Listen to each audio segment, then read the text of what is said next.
Hardline judge Ibrahim Raisi secured a landslide win in Iran's presidential election on Saturday. With some 90% of votes counted, Raisi's tally was 17.8 million votes out of 28.6 million ballots cast, Interior Ministry official Jaman Orfi told a televised news conference. That gives him an unassailable lead. Outgoing President Hassan Rouhani visited Raisi at his offices to congratulate him and said he has, quote, a heavy responsibility. Raisi, a 60-year-old Shiite cleric, was widely tipped to win, having been endorsed by Supreme Leader Ayatollah Ali Khamenei. But dissidents at home and abroad say popular anger over economic hardships and curbs on freedoms kept many Iranians at home.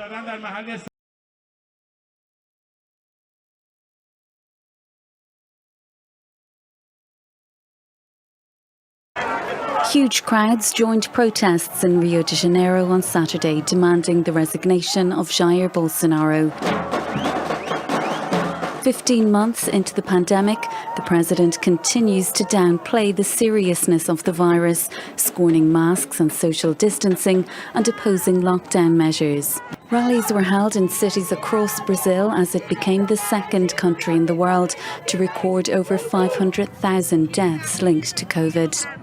Healthcare workers are still battling a wave of infections that shows no signs of slowing. The rate of occupancy in intensive care units remains at over 80% in most states.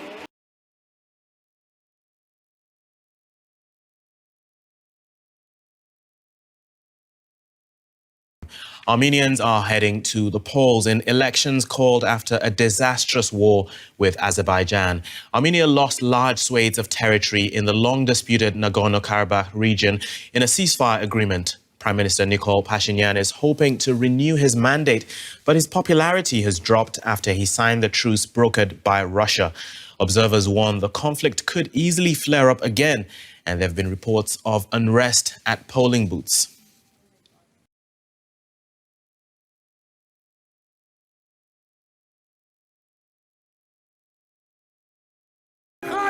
Pedro Castillo! Nearly 2 weeks after voters went to the polls, thousands of Pedro Castillo supporters marched, claiming victory.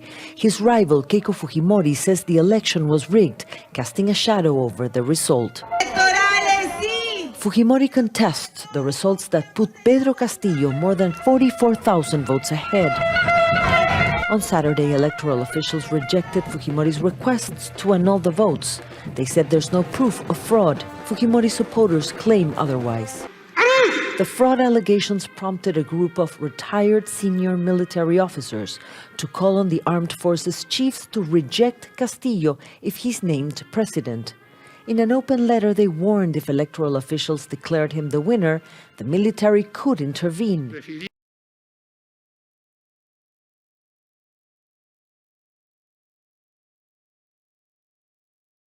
6 people have been critically injured after being run over by a truck in Sholo, Arizona. That was confirmed by officials this morning. Police say a black Ford truck had hit multiple bicyclists in front of the Horn Auto Collision Center during the city's Bike the Bluff road race. Paramedics transported again 6 people to the hospital, 4 of them in critical condition, and the other 2 are critically injured but are in stable condition. There were 2 or 3 other people injured in the collision and went to the hospital as walk-ins. They were in stable condition as well. The driver fled the scene of the crash before being chased down by police. Officers pursued the suspect to an area near 3rd Drive in Oliver, and the driver was eventually shot behind an Ace Hardware in the area. The suspect, who has not been identified, was hospitalized in critical but stable condition.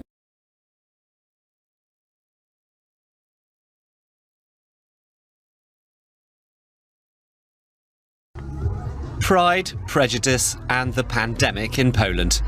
The country's celebration of LGBT rights had been put on hold for 2 years because of the coronavirus. But people took to the streets of Warsaw in a jubilant mood, joining the thousands of demonstrators waving rainbow flags.